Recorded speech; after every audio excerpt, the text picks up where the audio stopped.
if you notice on Life After Death, it's not that much features. So yeah, it wasn't. It wasn't. Young Locks, they'd be featured on there. That was a nice accomplishment. Man, Diddy should have had that nigga bulletproof, man. I still say that. Biggie, my favorite rapper, old. I be fighting over Big. That's my favorite. That nigga shouldn't have been in Cali. So niggas always look at it like that. No disrespect to nobody. See, he shouldn't have been in Cali. Just gotta keep it. No. But save it for your show. What? Save it for what? I'm only going to talk forever. No, it's a good thing to talk about. What's the but? That was our first time ever in L.A. I was with him. You was with it? He was smiling. He was happy to be there. It's not one of them, I'm seeing all these shits on the gram, saying shits, Puff made him go there. He wanted to be there. Gotcha. He was happy. He was happier than I ever seen him. Gotcha. At Daddy's house over there. Little C told us the same thing. Party. Listen, I know you get mad. Jada, but I gotta keep it right. You gotta let him talk. You said your history story. Let me say my piece. I got you. Down to the party that you see, the last picture with the cane, the thing, him, Stevie J, Puff. We in there. We was mad. I don't know what son happened with Puff. We was over there, ice grill. We went over to him in that picture you see with the shades of the king. Him.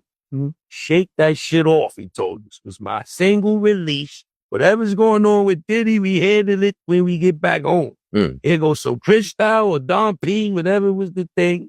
Gave us like 2 ounces.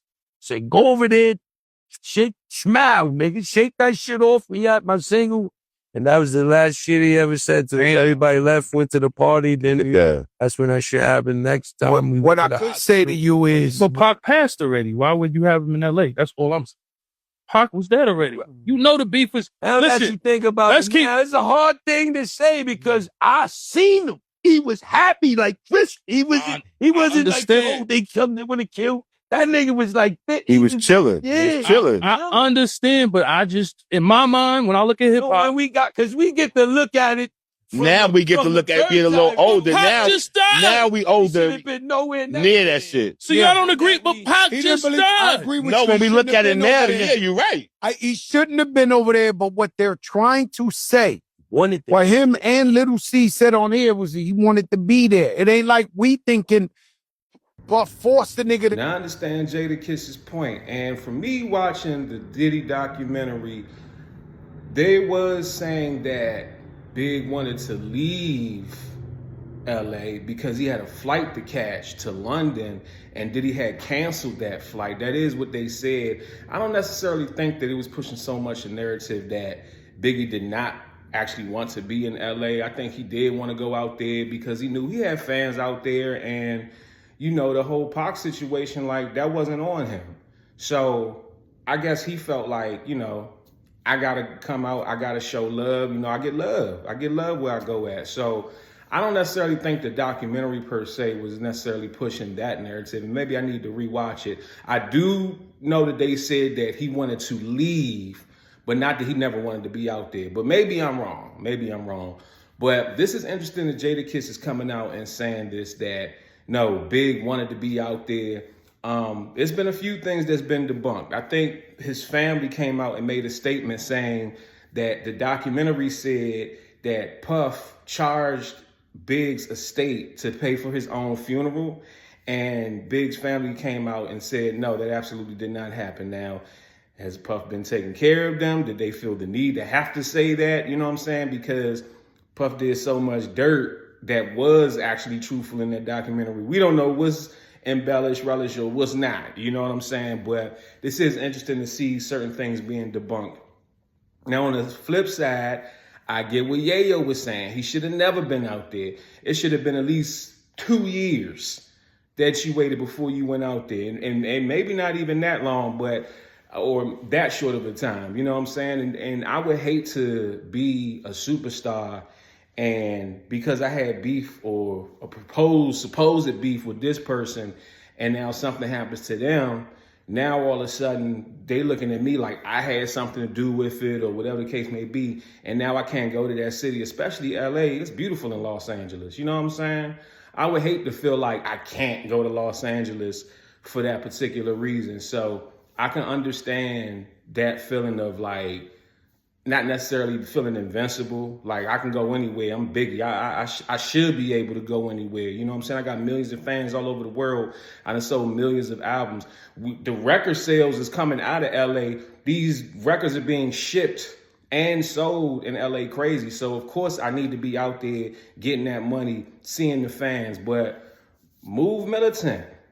Show up, do your show, leave. That's what a lot of people say about LA, period. Like, don't be out there laughing. Don't be out there hanging around.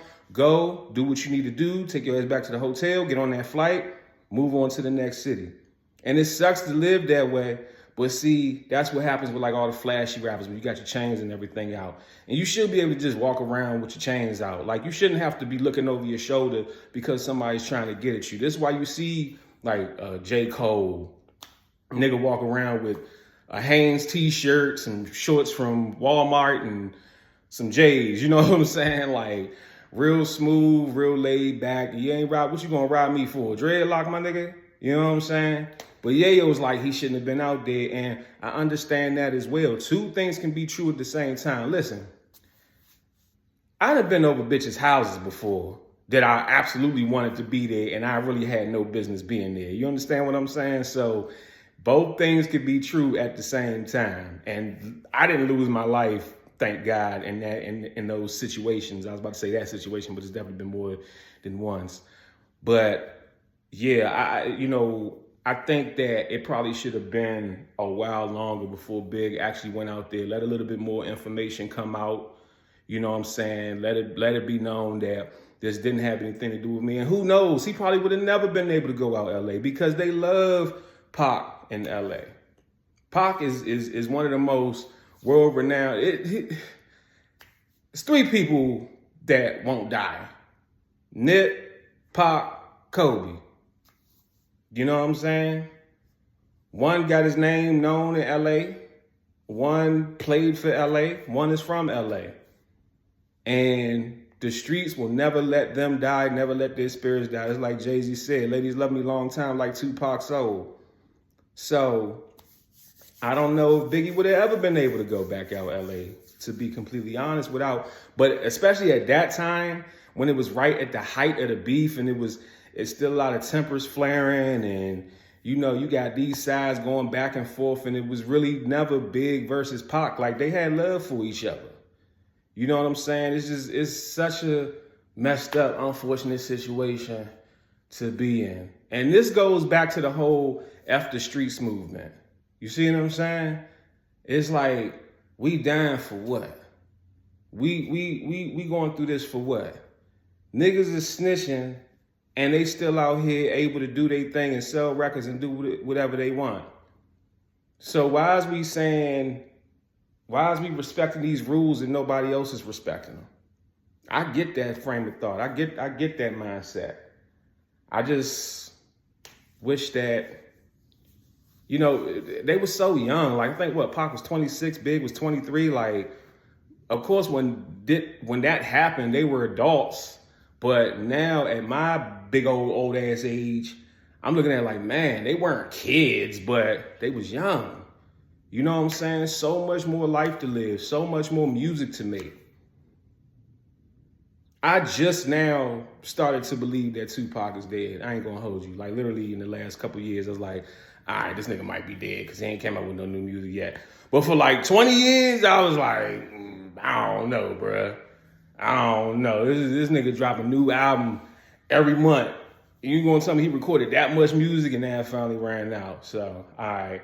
Or maybe he had AI before AI was even out. Who knows? I don't know what's going on, but yeah, man, it's just really sad and really unfortunate. But I think that we're gonna hear quite a few more people come out and kind of fact check and debunk some of what was going on in the Diddy documentary. And I have to say, I apologize, Marlon Wayans. I still stand by what I said as far as these are not narratives for the most part. But there are certain things that people have come out and said, no, actually that didn't happen, that was put in that documentary. And the way that it was put together in the documentary does create a narrative. So I do have to say, Marlon, I understand where he was coming from, what he meant by that. It's just the way that he painted the whole documentary through that lens and he hadn't actually watched it, was my whole issue. Guys, let me know what you think in the comments section. Do you agree with Jada? Do you think Yayo's right? Do you think they're both right? Do you think Marlon Wayne's got it right? Do you think Scary Movie 6 is going to be good? Do you like my album, My Time? Do you think that I would have been great to play for the Los Angeles Lakers? Let me know in the comments section. You got a business, you got a brand, you got music. Nobody knows you exist and you need exposure. DM me or email me right now, bookingcranklucas@gmail.com to get the exposure that you need, and I will share your content on my platform. I got 850,000 subscribers on YouTube. I got 450,000 followers on Instagram. I have the audience that you need to get your content in front of. And right now, I'm running a holiday special, so you can get all this exposure for the low. Hit me up right now. I got you.